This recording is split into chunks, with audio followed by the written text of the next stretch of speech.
ఒకసారి అంటే ఆర్ఎస్ఎస్ విభాగాల గురించి, ఆర్ఎస్ఎస్ నుండి వచ్చినటువంటి విభాగాల గురించి, అవి చేస్తున్నటువంటి పనుల గురించి. ఆర్ఎస్ఎస్లో ముఖ్యంగా అండి అంటే సంఘటన, ఆర్గనైజేషన్ సెటప్ గురించి. నేను సంఘటన అన్నప్పుడల్లా ఆర్గనైజేషన్ అన్ని అర్థం చేసుకోవాలి ఖచ్చితంగా. దీంట్లో సంఘ యొక్క మౌలికమైన డాక్టర్జీ ఎప్పుడైతే సంఘ సంస్థ ప్రారంభం చేశారో, దేశంలో మార్పు రావాలంటే మనిషిలో మార్పు రావాలి. ఖచ్చితంగా. అంటే వ్యక్తి నిర్మాణం జరగాలి. ఎలా జరగాలి అంటే శాఖ ఆధారంగా జరగాలి. శాఖల్లో ఆ వ్యక్తి నిర్మాణం తయారు చేసే ప్రక్రియ ఆ శాఖల్లో జరుగుతుంది. బయట వాడికి చూసిన వాడికి సంఘం ఎప్పుడూ అర్థం కాదు. మీరు అదేదో సామెత చెప్తారు, అదేదో ఉదాహరణ చెప్తారు, ఏనుగుని తీసుకొచ్చి గుడ్డివాడికి పెడితే ఏనుగు ఎలా ఉంది అంటే తోకలా చూస్తే ఇదా ఉందని, చెవులు పట్టుకుంటే చాటలా ఉంది అంటారే, అట్లాగా చూసేవాడికి ఈ రోజుకి కూడా సంఘం ఎవరికి అర్థం కాదు. సంఘంలో వస్తేనే అర్థమవుతుంది. ఓకే. కాబట్టి శాఖకు వచ్చిన ఆ వ్యక్తి నిర్మాణ ప్రక్రియ, ఆ శాఖ గంట సేపులో మేము ఏం చేస్తామంటే ఆడుకుంటాం, కొద్దిగా ఫిజికల్ ఎక్సర్సైజ్ చేస్తాం, ఓ కర్ర కొద్దిగా సాధన చేస్తాం, తర్వాత ఓ పాట పాడతాం, ఓ పద్యం పాడతాం, తర్వాత ప్రార్థన చేసి వెళ్ళిపోతాం. బయట వాడికి దీంట్లో ఏమొస్తుంది అని అనిపిస్తుంది, కానీ ఇంతటి మార్పు కారణం అది ఆ గంట సేపనే. దీంట్లో ఏముంటుందంటే ఒక 6 కార్యవిభాగాలు పనిచేస్తాయి. ఈ ఒక ఫిజికల్ యాక్టివిటీ నడపాలనుకోండి. ఫిజికల్ యాక్టివిటీ చూడండి, వివేకానంద కూడా ఏమన్నారు, నీకు భగవద్గీత అర్థం కావాలి అంటే 1 గంట సేపు ఫుట్బాల్ ఆడురా, చెమటోడుచు, అప్పుడు కూర్చొని నీకు భగవద్గీత ఏంటి చెప్తే అర్థమవుతుంది. నువ్వు హ్యాపీగా ఏసీ రూమ్లో కూర్చొని వస్తే నీకు అర్థమయ్యేది కాదని. కాబట్టి ఎప్పుడైనా మనసు అంతా కూడా నీకు ఏకాగ్రత రావాలన్నా, అది స్థిరంగా ఉండాలన్నా, అదొక సాధన. ఫిజికల్ ఎక్సర్సైజ్ ఉండాలి. ఎంతైతే శరీరం దృఢత్వంగా ఉంటుందో మనసు అంత దృఢంగా ఉంటుంది. ఇప్పుడు బాడీ ఎంత వీక్గా ఉంటుంది, మనసు కూడా అంతే వీక్గా ఉంటుంది. కాబట్టి మాకు శారీరక డిపార్ట్మెంట్ ఎక్కువ ఇంపార్టెన్స్ ఇచ్చారు డాక్టర్జీ. అందుకనే మేము శాఖలో ఫిజికల్ ఎక్సర్సైజ్, ఆటలు ఎక్కువ టైం 45 మినిట్స్ అదే ఉంటుంది. ఆ తర్వాత 2వ విభాగం స్టార్ట్ చేశారంటే దేశం ఏంటి, ధర్మం ఏంటి, మన దేశం యొక్క చరిత్ర ఏంది, మన ఇతిహాసం ఎంతో గొప్పది, రామాయణం ఏంది, ఇవన్నీ తెలిస్తేనే దేశం గురించి పనిచేస్తాం. కాబట్టి దాని గురించి బౌద్ధిక విభాగాన్ని ప్రారంభం చేశారు. ఓకే. అంటే దాంట్లోనే ఒక పాట, ఒక పద్యమో, ఒక కథ, ఓ చర్చ, ఇట్లాంటి వాటితో నెమ్మదిగా ట్యూనింగ్ చేసుకుంటూ వస్తారు. అది 10 నిమిషాలే ఉండొచ్చు, కానీ మనసుని మార్చడానికి అదే బేస్ అయ్యింది. బౌద్ధిక విభాగం స్టార్ట్ అయింది. తర్వాత సంఘ యొక్క మెయిన్ యాక్టివిటీ ఏంటంటే శాఖ అయిపోయింది. శాఖ అయిపోతేనే మా కార్యక్రమం అయిపోదు. శాఖ అయిపోయిన తర్వాత మీ ఇంటికి వస్తాం, ఎందుకంటే మీరు షాక్కి వచ్చారు, మీ ఇంటికి వెళ్తాం, మీ అమ్మ నాన్న పలకరిస్తాం. వాళ్ళు ఎవరు షాక్ వచ్చిన వాళ్ళు కారు ఇంట్లో ఉన్నాం కానీ పలకరిస్తాం, పక్క వాళ్ళు అట్లా గృహ సంపర్కం చేస్తానే. అది నేను తరచూ ఆ ఇంటికి పోవటం కారణంగా సంఘ యొక్క సిద్ధాంతం నెమ్మదిగా ఆ ఇంట్లోకి వెళ్తుంది. నెమ్మదిగా అంటే సొసైటీలో అంతటికి పోయేట కారణం అది. అందుకనే ఒక సిద్ధాంతం ఉంది ప్రపంచం మొత్తంలో. ఆ తత్వవేత్త ఎవరో పేరు గుర్తు రావట్లేదు, ఒక బుక్ చదివాను ఇంగ్లీష్ బుక్లో, 2080 అని చెప్పి ఒక థీరం ఉంది. ఓకే. ఏదైనా సరే మీరు ఉదాహరణకి పరీక్ష పేపర్ ఎగ్జామ్కి వెళ్తాం, మొత్తం సిలబస్లో 20% నుంచే మీకు ఎగ్జామ్ సంబంధించిన ప్రశ్నలు వస్తాయి. 80 మొత్తం 100కు 100 అన్ని రావు ఎగ్జామ్లో. థీరీ అంతే. ఆ 20ని కనుక సరిగ్గా చేస్తే 80 కూడా వీడికి నాలెడ్జ్ ఉందని వాళ్ళు అంచనా వేస్తారు. అట్లానే సంఘ శాఖకు 30 మంది వస్తారు, కానీ ఆ బస్తీ గ్రామం మీద దాని ప్రభావం అంతా వీళ్ళ కారణంగా పడుతుంది. సో దానికి ఏంటంటే పిఆర్ ఇంపార్టెంట్, దాని సంపర్క విభాగం అన్నాం.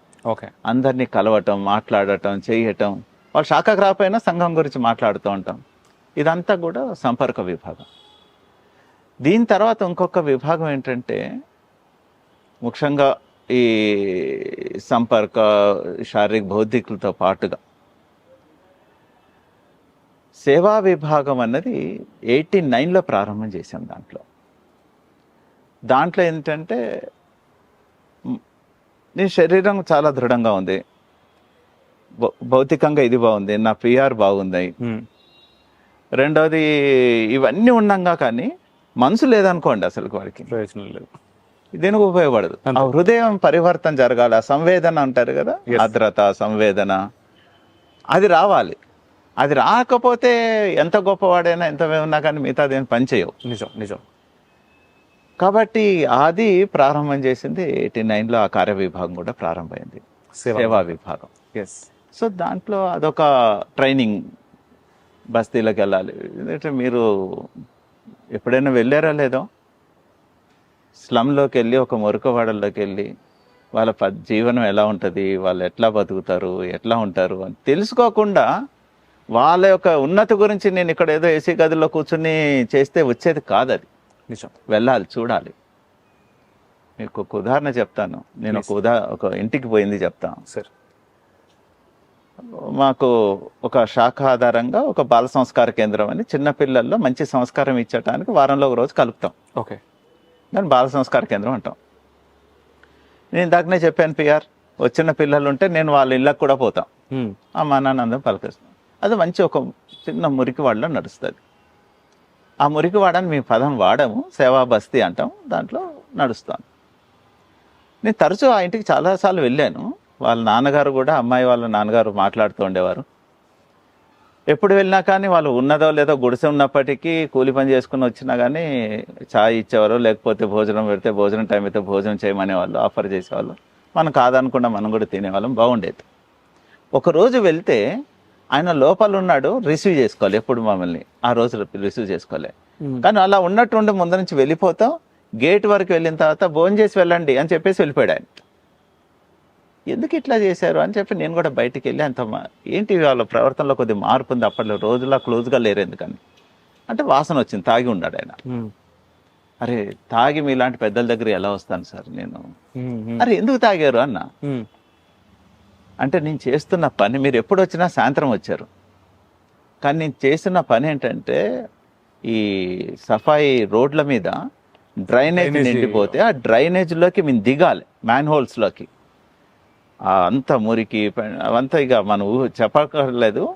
అట్లాంటి దాంట్లో నేను దిగి ఆ వాసనని భరిస్తూ దాన్ని క్లీన్ చేయాలి. మామూలు స్థితిలో అసాధ్యం అండి అది. కాబట్టి నేను తాగి ఆ పని మీదకి వెళ్ళి మత్తులో పనిచేసి బయటకు వస్తాను. నేను తాగేది దాని గురించి తాగుతున్నాను. తాగేవాడు అందరూ చెడ్డవాళ్ళు అంటానికి లేదని అప్పుడు అర్థమైంది నాకు.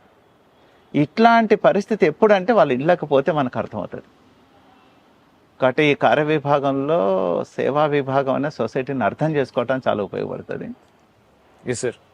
అండ్ దీంట్లో ఇంత సేవా విభాగం అనగా నాకు ఇంకొక విషయం కూడా వచ్చింది. ఇప్పుడు సామాజికంగా మనం చూసినట్లయితే అంటే అనేక విభాగాలు పనిచేస్తూ ఉన్నాయి. ముఖ్యంగా ఈ రోజుల్లో మన modern education system what ever, మన మెకాలే విద్యా విధానం అనగా ఇంకేది చెప్పినా దీని కారణం చేత అని అనొచ్చా అనరాదా నాకు తెలియదు. కానీ అనేక అంటే లాస్ట్ ఒక 10 సంవత్సరాల కాలం మనం చూసుకున్నా కూడా దాదాపుగా 150,000కు మించినటువంటి ఆత్మహత్యలు జరిగాయి కేవలం పిల్లలవి, స్టూడెంట్స్వి, చదువుకున్నటువంటి విద్యార్థుల ఆత్మహత్యలు.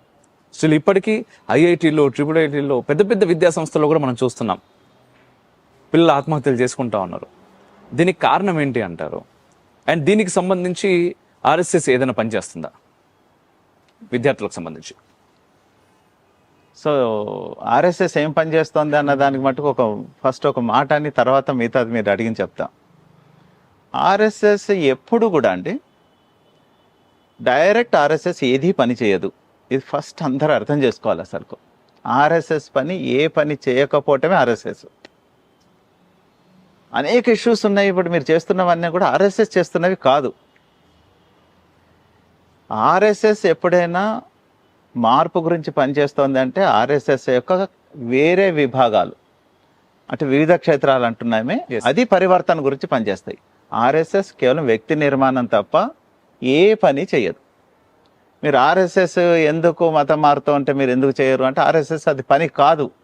ఆర్ఎస్ఎస్ వ్యక్తి నిర్మాణం. వ్యక్తి నిర్మాణమైన పని ఆ పని చేయకపోతే వాడిని అడగచ్చు, ఆ బాబు నువ్వు ఆర్ఎస్ఎస్కి వెళ్ళావు, వ్యక్తిగా తయారైనవు, ఇంత ట్రైన్ అయినావు, ఎందుకు నీ ఊర్లో కన్వర్షన్ అవుతుంది అంటే అతను సమాధానం చెప్పగలుగుతాడు. కాబట్టి ఆర్ఎస్ఎస్ మటుకు ఏది చేయదన్నది ఫస్ట్ గుర్తుపెట్టుకుంటే మిగతాదంతా కూడా చెప్పుకోవచ్చు. రెండో మీరు అడిగింది ఏంటంటే విద్యార్థుల ఆత్మహత్య గురించి. ఒక్కటే యాంగిల్తో ఎప్పుడు కూడా ఆత్మహత్యలు జరగట్లేదు. చదువు ఒక్కటే తప్పు కాదు. ఎస్, చదువులో ఉన్నంత లోపాలు మన దేశంలో ఉన్న ఎడ్యుకేషన్ సిస్టంలో ఉన్నంత లోపాలు ప్రపంచంలో ఎక్కడ ఉండకపోయి ఉండొచ్చు. అదొక సబ్జెక్ట్ అది. ఎందుకంటే మనకి పనికిరాని చదువు ఏదైనా చదువుతున్నాం అంటే భారతదేశంలోనే ఉంది. దీనికి పనికిరాదు ఇది.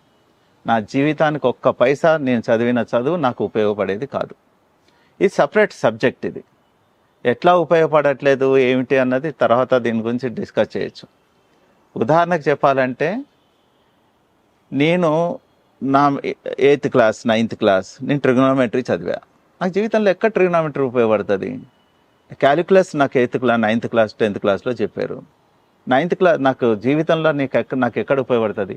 ఇంజనీర్లో చెప్పవలసిన విషయము 10th క్లాస్లో చెప్పాము, 10th క్లాస్లో చెప్పిన విషయము ఇంజనీర్లో చెప్తాం. ఉల్టా జరుగుతోంది అంతా. ఇది ఎడ్యుకేషన్ సిస్టంలో.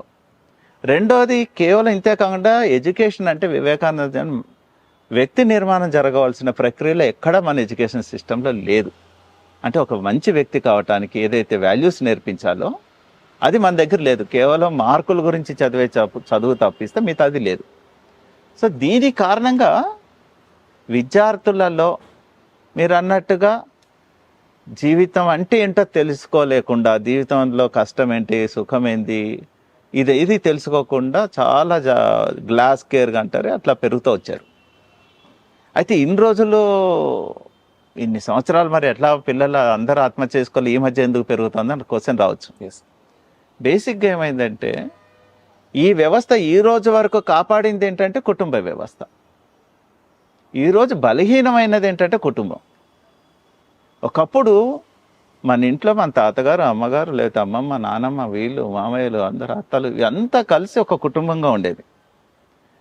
నాకేదైనా కష్టం వచ్చినా లేకపోతే ఇంకోటి ఏదైనా ఇబ్బంది అవుతున్నా ఇంకోటి ఏదైనా కానీ వాళ్ళ కౌన్సిలింగ్ ఉండేది, వాళ్ళ యొక్క భరోసా ఉండేది నాకు. ఇది మేజర్ నా మీద ప్రభావం ఉండేది ఆ రోజుల్లో. కాబట్టి ఒక విధంగా అది కోల్పోయాం. ఈ రోజు లేదు, న్యూక్లియర్ ఫ్యామిలీస్ అయిన తర్వాత అది కోల్పోయాం. రెండవది ఏం జరుగుతుందంటే, ఇప్పుడున్న స్థితిలో కూడా నాన్న అమ్మలు ఎవరైతే ఉన్నారో పేరెంట్స్, వాళ్ళు కూడా అంత గొప్పగా పిల్లల్ని ఈ విషయాలలో మాట్లాడటం, డైలాగ్, పిల్లాడితో ఏ వయసులో ఏం డైలాగ్ చేయాలి, ఎలా మాట్లాడాలి, ఏం చెప్పాలి, ఏ ఇంట్లో కూడా అది కనబడట్లేదు ఈ రోజున. కేవలం ప్రభుత్వాలు ఎలాగైతే ఫెసిలిటీస్ కలిగిస్తాయో, ప్రభుత్వం పనే అది. ఫెసిలిటీ, కరెంట్ ఇవ్వాలి, రోడ్ వేయాలి, హాస్పిటల్ పెట్టాలి, స్కూల్ పెట్టాలి, ఫెసిలిటీస్. పేరెంట్ కూడా అదే పని చేస్తున్నాడు ఈ రోజున. వాడు బూట్ కొని ఇచ్చామా, అది కొని ఇచ్చామా, బైక్ కొని ఇచ్చామా, వాచ్ కొని ఇచ్చామా, సెల్ ఫోన్ ఇచ్చామా, ఇదే ప్రేమ అనుకుంటున్నాడు పేరెంట్ కూడా. ఫెసిలిటీస్ ఇస్తున్నారే తప్ప పిల్లాడిలో కష్టాల్లో నిలబడటం ఏంటి, ఎలా నిలబడాలి, లైఫ్ అంటే ఏంటి, ఇవన్నీ నేర్పినవాడు ఒక్క డైలాగ్ చేస్తున్నవాడు లేరు. బిజీ లైఫ్ అంటున్నారు కానీ దేంట్లో కొట్టుకుపోతున్నామో మనకే అర్థం కావట్లేదు. కొడుకుల్ని పిల్లల్ని పెంచటంలో కూడా టైం లేని బిజీ అయితే జీవితమే వేస్ట్. అది అర్థం కావట్లేదు ఈ రోజు కూడా. కాబట్టి కుటుంబ వ్యవస్థని మనం మళ్ళీ స్ట్రెంగ్తన్ చేయనంత వరకు పిల్లాడు ప్రవర్తన ఇట్లానే ఉంటుంది. ఎందుకంటే ఎడ్యుకేషన్ సిస్టమ్ మారాలి, రెండోది పేరెంట్ మారాలి. ఈ రెండు మారనంతసేపు ఏం జరిగేది లేదు. వీక్ అవుతున్నాం మనం. అందుకనే సంఘ కూడా ఈ రోజుల్లో పంచ పరివర్తన అని చెప్పి మాట్లాడుతున్నారు సరసంఘ చాలక్జీ. కుటుంబ వ్యవస్థని ఈరోజు మనం కాపాడుకోవాలి. ఇది రైట్ టైం. ఇప్పుడు కాకపోతే మరి రేపటి రోజు లేదు. కుటుంబ వ్యవస్థను స్ట్రెంగ్తన్ చేయాలి. అది మన ఇంటి నుంచి ప్రారంభం కావాలి. మనం రోల్ మోడల్గా ఉండాలి. మన కుటుంబం చూసి మిగతా కుటుంబాలు ఇట్లా ఉండాలని అనిపించాలి.